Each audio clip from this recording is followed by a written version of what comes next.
And guys, good morning sa inyo lahat. Yan, for today's video guys, yan, kakabalik lang natin dito sa ating pugad sa Premium Bike San Jose.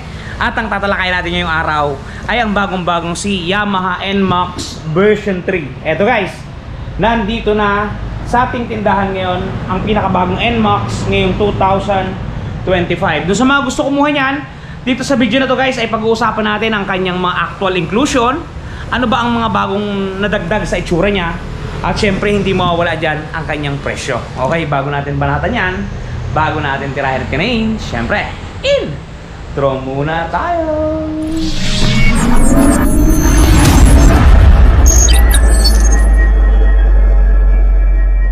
Okay guys, ipapakita ko muna sa inyo ng malapitan ng ating unit at syempre ang kanyang ma-inclusion. Okay, banatan natin guys. Ito guys, yung bagong mukha ng ating NMAX version 3. Yan.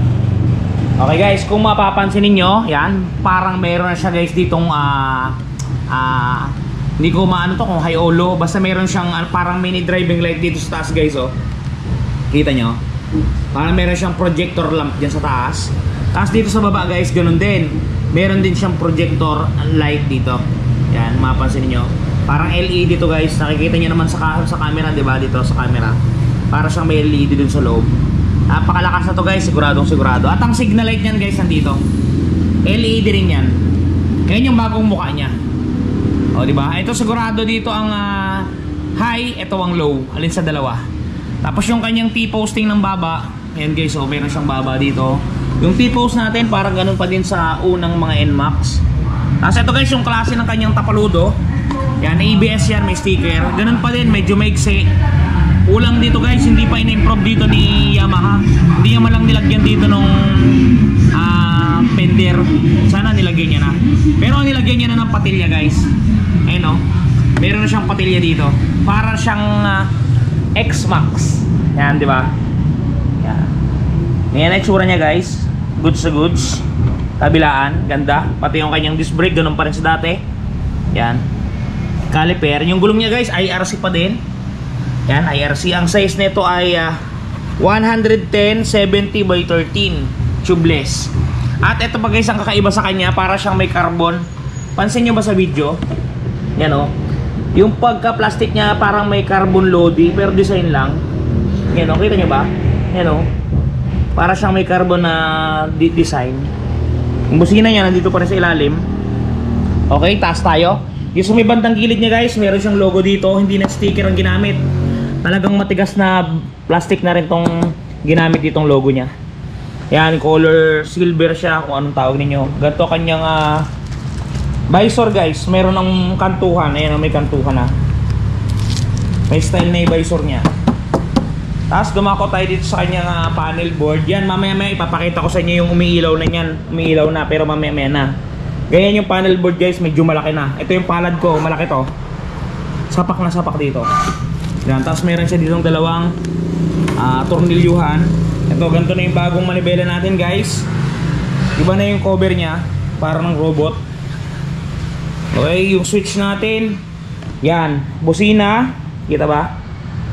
Busina, signal light, menu, high-low.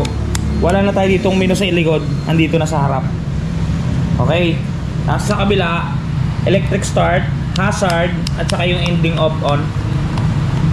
Okay, yung bulsa natin dito guys sa harap, yan kung mapapansin ninyo, ganun pa rin sa dati, medyo mababaw lang, saktong-sakto lang. Yan, ito dito, dalawa na yung tornilyo guys, mapapansin ninyo. Yung kanyang lagayan ng gasolina, yan. Ganun pa rin halos, nagkaroon lang ng kulay. Yan, pindutin nyo lang dito. Okay, tapos dito sa kabila, may bulsa. Yan. Diba? Taguan ng mga ORCR o kaya kung ano para hindi mabasa sa ulan. Okay. Meron din tong kargahan guys. Sa kargahan dito ng baterya. Yan, kita nyo ba? Yan, dyan sa loob basta dito meron. Okay, eto, ganito naman ang kanyang bagong upuan. Doon sa mga mahihilig magpa-flat seat, no need na magpa-flat seat na kayo guys, kasi talagang flat na siya. Manipis na yung bangko na ito guys. O yan o, kita nyo? Nakahulma na kayo dyan o. Hindi na siya kailangan pang ipa-flat seat. Hindi na kayo kailangan pang bumili pa ng flat seat. Maganda na yung hubog nito guys. Yan. Pagbukas nyo, ganitong itsura ng ating carrier. Hindi na rin siya katulad nung dati guys. Mas pumayat na siya ngayon. Tapos ito, yung kanina ko ba sinasabi yung mga inner black plastic niya parang may carbon na design, di ba? Kabilaan niya, no? Yan, no? Yun, nandito yung chassis number natin. Tapos itong itsura ng kanyang rear shock, guys, meron na siyang baso. Pero hindi ko lang alam kung gumagana tong baso na to kasi doon sa mga nakakapanood, di ba, sa YouTube, pag nilalagay ito walang access. Ito hindi ko lang sure kung legit siya, pero may baso na siya at magandang itsura niya. Yan guys, kakaiba na rin block niya, pansin nyo ba? Dito may pasok ang camera eh. Yan yung block niya guys, kakaiba na. Yan, tapos dito meron siyang magaspang NMAX pa rin yung nakatatak dito. Ito naman ang taillight natin guys, LED na rin to mga tropa. Ito ang signal light natin, kabilaan. Ito yung ating stoplight. Ito may logo ditong Yamaha, hindi na rin siya sticker, plastic na rin siya guys. Yan, parang naka-modified na yung taillight, ang ganda. Parang robot.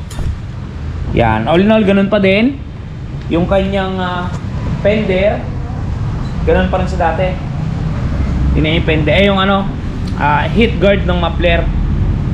All in all ganun pa rin halos yung kanyang galawan na itsura ng makina niya.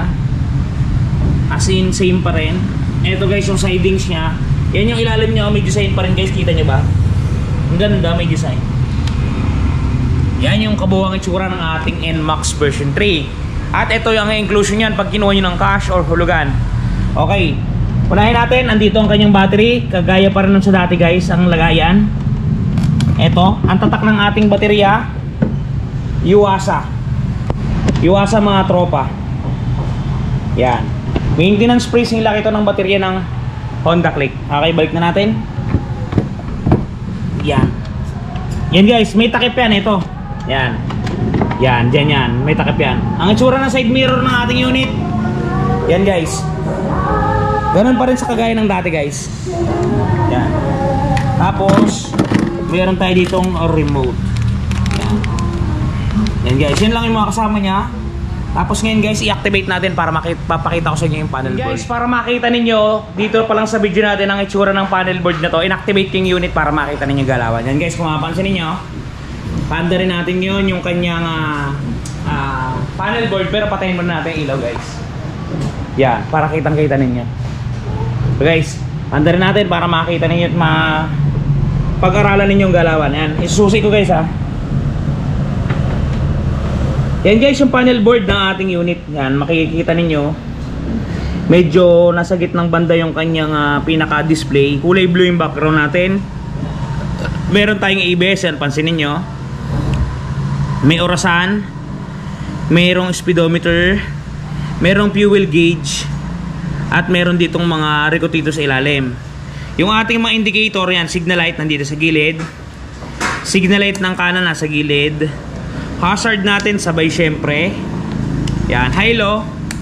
Yan guys, hindi siya umiilaw kasi hindi naka-activate guys, wala pa kasing gasolina. Yun ang hindi ko may papakita sa inyo. Yan. Yan guys, yung kabuuang itsura ng ating panel board. Napakaganda. Para na siyang kotse guys, kung ako ang tatanungin. Para siyang kotse. Okay, nag-play na yan. Tutok muna sa akin. Okay guys, ngayon naman ipapakita ko sa inyo kung gaano kataas yung ating NMAX version 3. 5'6" ang height natin. Sakay natin. Yan guys, nakatingkayad tayo. Dapat ka Jobs. Nakatingkayad tayo. Yan. 5'6" ang height natin, nakatingkayad. Pero abot naman. Tapos yung ating legroom, maluwag na maluwag guys. Yan maluwag na maluwag yung legroom. Yan. Ang pakiramdam ko dito guys, pagka nakasakay ako dito, is yung parang NMAX sa version 1. Yan yung kanyang itsura. Parang NMAX version 1 yung kanyang itsura. Yan. Yun. Okay. Okay guys, proceed tayo sa presyo ng ating. Okay guys, ito katabi natin si NMAX Turbo. Yan, kung makapansin ninyo guys, parang napakasuplado niya, no? Okay, so naghihintay ng presyo. Ito guys, ang presyo kay Premium Bikes Corporation ha. Ang suggested retail price ng ating NMAX version 3, yung standard version, is 155,900 pesos. Yan guys, available to. Cash man o hulugan, kayo ang masusunod. Kami magta-transact lamang para maibigay sa inyo ang ginugusto nyong unit. Okay, yan ang suggested retail price. Pa-flash ko na lang sa screen dito para hindi kayo malito, para ma-screenshot nyo. Okay, ang ating minimum down payment dito kay Premium Bikes sa buong Pilipinas to guys ha, ay 20%, which is 31,180 pesos. Yan yung ating minimum down payment. Pagka po nag-down kayo ng ganyan, ang magiging monthly po ninyo sa looban ng 1 year ay 14,088 pesos. Yan guys, 14,088. May rebates pa po yan na 500 pesos. So matotal, ang updated po is 13,588, which is napakababa. Bakit ko nasabi?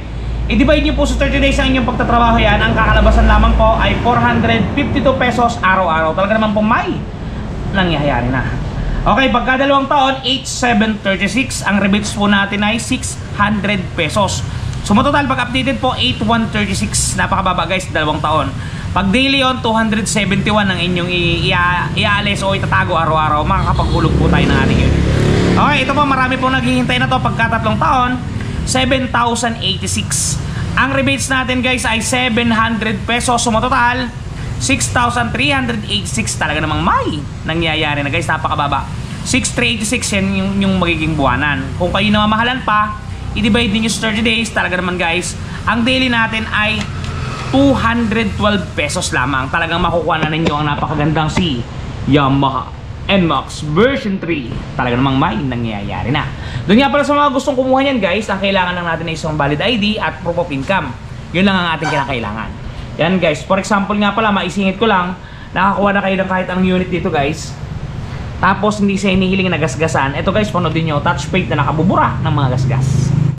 Guys, the long wait is over. Eto guys, dun sa mga namumroblema na mga gas ng kanilang mga minamahal na motorsiklo, nandito na ang touch paint ni Wash Body. Napakadaling i-apply, parang sumusulat ka lang sa papel, isusulat mo lang dun sa mismong nagasgasan at talagang sasabay na siya sa pinakakulay ng inyong pairings. Yan, kung mapapansin niyo ang before at after natin, mistulang na bura ang mga pinagdaan ng gasgas. Ang mga natamo na hindi sinasadyang galos ay namistulang na bura. Yan, kung mapapansin niyo, halos bumalik talaga sa original. Guys, pati pag-package nila nito papunta sa mga lugar ninyo ay talagang napaka-safety. Kung mapapansin niyo, talaga namang safe na safe ang package na bibilin nyo sa kanilang Shopee Shop. Kaya kung ako sa inyo, try nyo na ang touch paint ni Wash Body. Yun guys, sa mga gusto mag-avail niyan, i-type nyo lang doon sa search button ng Shopee, Wash Body. Yan, nagbiblink na logo natin sa tabi ko. Yan, i-type nyo lang yung Wash Body, pupunta na kayo sa kanilang Shopee Shop. Okay guys, hanggang dito na lang muna ang video natin. Ingat kayo palagi at sana nag-enjoy kayo at nalaman ninyo kung magkano ba ang ating NMAX version 3 standard. Okay guys, hanggang dito lang muna. Ingat kayo palagi at palagi kayo magpapakasaya. Zero TV, shoes!